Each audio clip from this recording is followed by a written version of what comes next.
व्यासपीठावर विराजमान मान्यवर, उपस्थित ग्रामस्थ तसेच पालकवर्ग, माझे शिक्षक बंधू आणि भगिनींनो, आज आपण 78वा स्वातंत्र्य दिन साजरा करत आहोत. 15 ऑगस्ट 1947 रोजी आपला देश ब्रिटिशांच्या जुलमी राजवटीतून मुक्त झाला आणि त्या दिवसापासून आपण स्वातंत्र्य दिन साजरा करत आहोत. विद्यार्थी मित्रांनो, या गोष्टीला आज 78 वर्ष पूर्ण झालेली आहेत. पुढे पुढे पण आपण स्वातंत्र्य दिन साजरा करतच राहणार आहोत. परंतु मागे वळून जर पाहिलं तर स्वातंत्र्यवीरांनी स्वातंत्र्य जे काही आपल्याला मिळवून दिलेलं आहे ते सहजासहजी मिळालेले नाही. कित्येक क्रांतिकारकांना आपलं आयुष्याचं बलिदान द्यावं लागलेलं आहे. कित्येकांना आपलं घरदार सोडून द्यावं लागलेलं आहे. काहींना उभं आयुष्य या स्वातंत्र्यासाठी खर्च करावं लागलेलं आहे आणि मग आपल्याला स्वातंत्र्य मिळालेलं आहे. आज स्वातंत्र्य मिळवून 78 वर्ष पूर्ण होत आहेत. देश चांगल्या प्रकारे प्रगती करत आहे आणि देश प्रगती करत असतानाच काही समस्या ज्या काय आहेत या समस्या आपल्या पुढे आवासून उभ्या आहेत.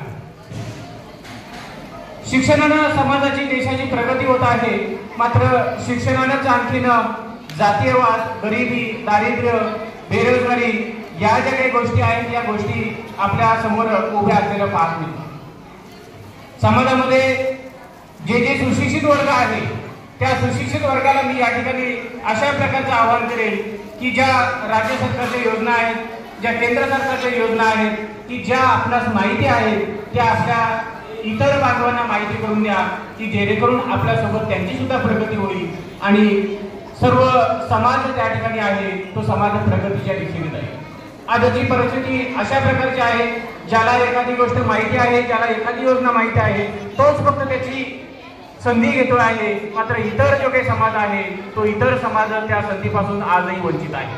म्हणून आज या स्वातंत्र्य दिनानिमित्त मी सर्व उपस्थित पालकांना, समाज बांधवांना या ठिकाणी विनंती करतो की ज्या ज्या सरकारी योजना आहेत, मग त्याच्यामध्ये घरकुल योजना असेल, लाडकी बहीण योजना असेल, पोस्टाच्या काही योजना आहेत किंवा प्रधानमंत्री ग्राम सडक योजना असेल, मुख्यमंत्री ग्राम सडक योजना असेल, नळ पाणी योजना असेल, सरकारच्या खूप अशा योजना आहेत की ज्या योजना आपल्या समाज बांधवांपर्यंत जर आपण पोहोचवल्या तर खऱ्या अर्थानं आपल्या समाजाची आणि सर्व देशाची त्या ठिकाणी प्रगती होईल आणि अशा प्रकारे एक आपण स्वातंत्र्याचं एक चांगला उपयोग त्या ठिकाणी आपण करू शकतो असं या ठिकाणी मी आपल्याला सांगू इच्छितो आहे. समाजाची जी काही प्रगती आहे ही प्रगती शिक्षणाने होत आहे आणि म्हणून या ठिकाणी आज शिक्षण प्रेमी जे काही पालक आहेत ते पालक मोठ्या संख्येनं या कार्यक्रमासाठी उपस्थित आहेत. मी आजच्या या दिवशी सर्व पालकांना आवाहन करेन की आपण मोठ्या संख्येने या ठिकाणी आलेले आहात ही आनंदाची बातमी आहे, परंतु कोणीही पालकांनी आपल्या विद्यार्थ्यांना घरी घेऊन जाण्यासाठी प्रयत्न करायचे नाही.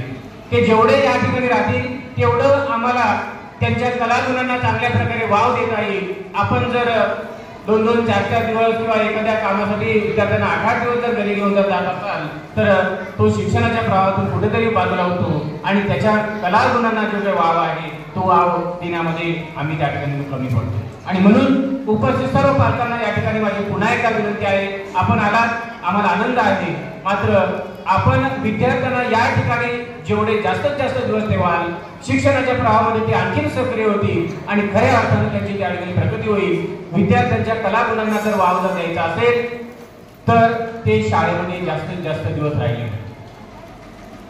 म्हणून या ठिकाणी उपस्थित पालकांना त्या ठिकाणी मी पुन्हा एकदा आवाहन करतोय की रक्षाबंधनाचा सण आलेला आहे, परंतु त्याच्यासोबत कालच आम्हाला आमच्या प्रकल्प कार्यालयाकडून संदेश आलेला आहे आणि तो संदेश आहे घटक चाचणीचा.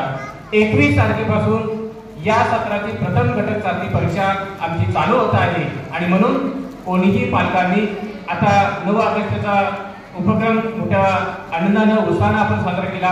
15 ऑगस्ट हा कार्यक्रम आपण मोठ्या उत्साहाने साजरा केला आणि त्यासाठी बऱ्याच विद्यार्थ्यांचं जे काही वेळ जो काय आहे, अभ्यासाचा वेळ जो काय आहे, हा अभ्यासाचा वेळ या कार्यक्रमासाठी खर्च करावा लागलेला आहे आणि म्हणून तो जर भरून काढायचा असेल तर विद्यार्थी शाळेमध्ये राहणं अतिशय गरजेचं आहे.